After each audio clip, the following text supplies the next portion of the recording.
Card Kaizoku uploaded a new video!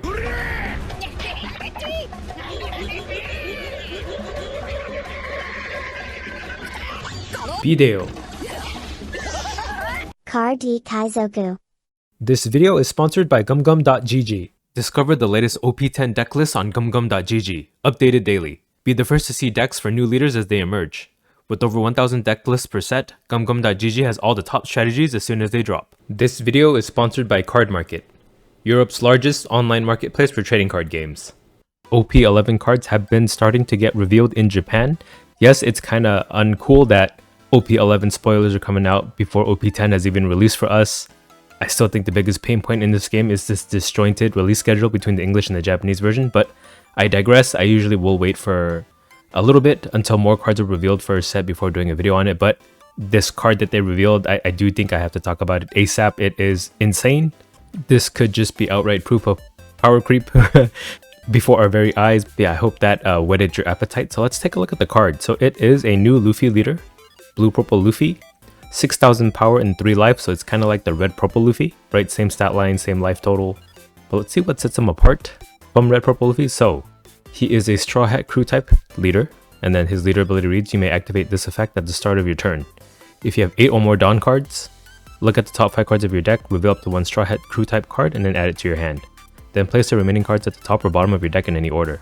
So essentially, once you're at 8 Dawn, you get to draw an additional card, targeted card, right? It's like a free search every turn. It's like you're playing out a OP01 Nami every turn for free. This is insane value, right? So not only is he a 6k base, meaning that it's hard for any other leader to attack back into him for free without a Dawn attached, he also gets an extra card every turn later on. And since he's a purple deck, it's not hard to ramp to 8 Dawn, right? The downside of being at 3 life means that you have less cards to draw from your life to refill your resources in your hand, right? But this Luffy fixes that problem. It's even better than that actually. Right, normally a dual color leader is 4 life, he's 1 short.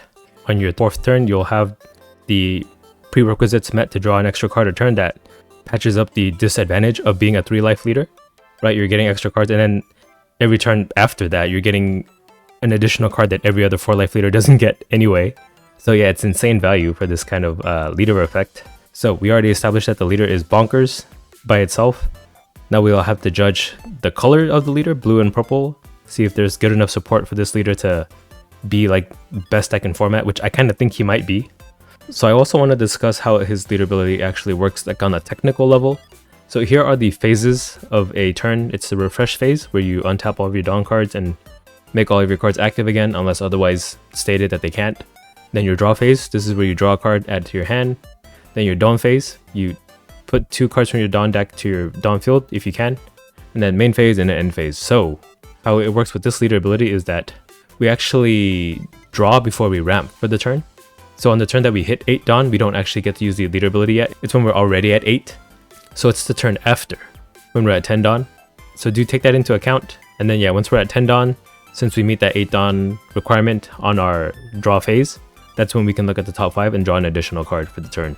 So just some nuance there for you to like be aware of, because I'm sure that's going to come up. It's going to be a thing that's going to be having to be re-explained again and again. So we'll take a look at the blue Straw Hat cards. Since the leader ability lets you draw a Straw Hat Crew type card, we're going to favor more heavily into the cards that we can draw with it, right? So we'll filter by blue and then by Straw Hat. And then, yeah, the blue side of things is looking kind of rough. They could print some more blue Straw Hats in OP11 that might shore up some of this disparity between the blue and purple side. But right off the bat, I think the most obvious choice is this 9-cost Sanji here. So 9 cost 9k power, on play you can reveal the top card of your deck, and you can put up to play 1 revealed character with a cost of 9 or less other than another Sanji out onto the field. Then place the remaining cards on the bottom of your deck.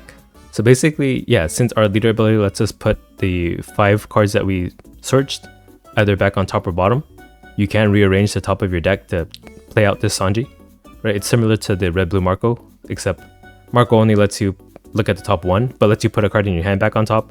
This one lets you look at the top 5 of your deck and then rearrange it that way, right? In that regard, it's like a free Doflamingo effect every turn as well as a draw. So Sanji is probably the best thing we're going to get in blue, in the Straw Hat side of things anyway. But yeah, that lets us cheat out every other good purple Straw Hat card that exists in the game currently. But before we step away from blue, I want to take a look at some other options. So us being a blue deck means we have access to Pudding, 4 cost pudding. On play, your opponent returns all the cards in their hand and they shuffle a new hand of 5 cards. This really helps against a lot of decks that like to go big in hand size. And ironically, our deck also goes big in hand size because we're drawing an extra card every turn. So pudding is actually a counter against us, but I wouldn't even say it's like a counter because the extra card that we draw, it's not even like a cost we pay, we just get it for free. So yeah, if we lose cards, we didn't like pay any resources to get those cards in the first place, so I feel like that isn't too much of a loss. Of course it is a loss, but it's not like devastating, right? We didn't lose out on doing anything else that we would have done normally to get those cards in hand anyway. That also means we have access to Red Rock, the 6 cost removal tool that just gets rid of anything. Anything can be bottom decked with this card, no matter what cost, no matter what power. It is a Straw Hat Crew type card too, so it's something we can draw with this Luffy. So we have removal on the turns we need it, assuming it's in the top 5, and then characters on the turns we need it. So this is a incredibly great degree of control of what we can draw every turn. It's almost like we're cheating. Almost, it kind of feels like. Speaking of, we also have this ulti if we really want it to. It's another top 3 searcher, but I think our leader ability is even better than this ulti, so maybe we don't run it. So let's look at the purple side of things. Straw Hat, which is 2 words. So of course, the most obvious choice is, where's he at? This guy, 9 cost Luffy. So 9 cost 10k power. On play, you can return 1 or more Dawn cards from your field back to your Dawn deck. You draw a card and this character gains Rush. That Sanji can play this Luffy out. So you'll have a 9k attacker and then a 10k attacker that has Rush, and you draw an extra card. So not only did you draw with your leader ability, and then you drew for turn, and now you're drawing with Luffy, that's 3 cards in 1 turn. Isn't that insane? And even on top of that, I think Luffy Taro is still great too. If you Sanji into Luffy Taro, then you can play like a Sangoro or Zorojuro after that. That's great too. Zorojuro draws you a card, so you're like 3 cards again for a turn, and then Sangoro is a nice body out to attack on a future turn too. Or you can even play a blocker too if you need it with a Nami or Frankie or Robin. So yeah, I think you're poised to be in a great position. You can flood the board, you can go tall, playing the 9 cost Luffy instead, or you could search for your removal in your red rocks and stuff, or even defense, right? Since we're purple, we have access to Gum Gum Giant. It's a 1 Dawn counter event where if you Dawn -2, you can trash a card in your hand. If your leader is a Straw Hat Crew type leader, which we are, they get plus 4k power for 1 Dawn, and then you draw 2 cards. So incredible value, right? You're good in offense, you're good in defense, you're good in wide, you're good in vertical. Like, what are the weaknesses? I can't seem to think of any. And yeah, we have like access to the Lost Searcher that searches for Straw Hats, and then Sanji as well. Great option, rush option. We have a strong package of 2k counters with the Sanji and the Usohachi. And yeah, this is not taking into account any new blue ones that they're going to release too. Was there a searcher in blue for Straw Hats? I don't think so, huh? I guess there's this Usopp. No, he doesn't draw, he just rearranges. Yeah, my tool here, I can query it with a combination of text. But yeah, I did not find anything. I guess there's this one that finds a Dressrosa type character, but that's not Straw Hat. Now, in terms of options for the deck to ramp to 8, because yeah, you want to get there ASAP, right? So you can play your late game and draw extra cards as quickly as possible. In purple, in Straw Hats even, we have like Zorojuro. If you play him out on your 3 Dawn turn, or basically you guarantee him out on your 2nd turn.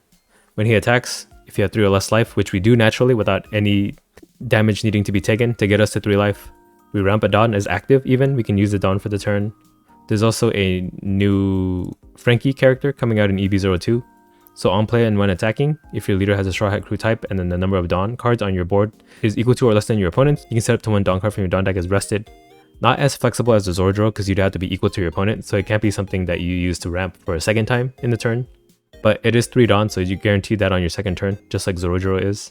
And of course, there's good old Mr. 2, EB01 Mr. 2, 4 Dawn on play, add up to 1 Dawn card from your Dawn deck is active. And when he attacks, he can copy another character's power as his base power. So yeah, this is another way to ramp that people already use at the moment.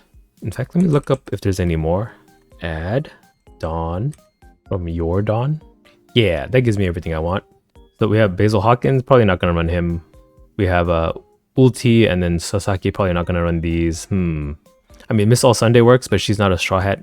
This is before. Oh, spoilers, before she joined the Straw Hat crew. I guess that's kind of it. Unless you want to run like Ain, but I don't think you want to run Ain over like Mr. 2 and then Zorojuro and Frankie. Or Jean Bar or Beppo. Yeah, probably we're going to stick to the Straw Hat package for this deck, but still incredibly strong. In fact, I don't think we even need to ramp. If we miss to ramp, I mean, it's fine. Because we'll hit 8 Dawn on our 4th turn guaranteed anyway. If we're going 2nd, that is. for going first, we have to hit at least one ramp, right? So it's not that much longer to hit that breakpoint where you start drawing an extra card a turn, a targeted card. It's still insane to me. I can't get over how great that kind of effect is. So yeah, that's kind of all I had to talk about. That there's not too much revealed for OP11 yet. There's some other cards I could talk about it in this video, but I think I just want to make this a purple blue Luffy video for now. Because yeah, everything else they've revealed so far pales in comparison to this card.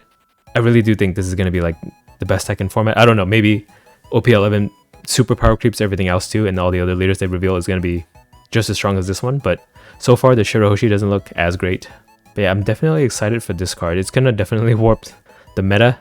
And if I'm wrong in the end, yeah, you can clown on me for that. But I don't know, everyone seems to think this card is strong. It's like apparently obviously strong, right? Just from looking at it, the color combination, the leader effect, just the cards we have available. So I don't think I'm going to be wrong, but yeah, who knows, right? So let me know what you guys think of this card. Leave it in the comments below.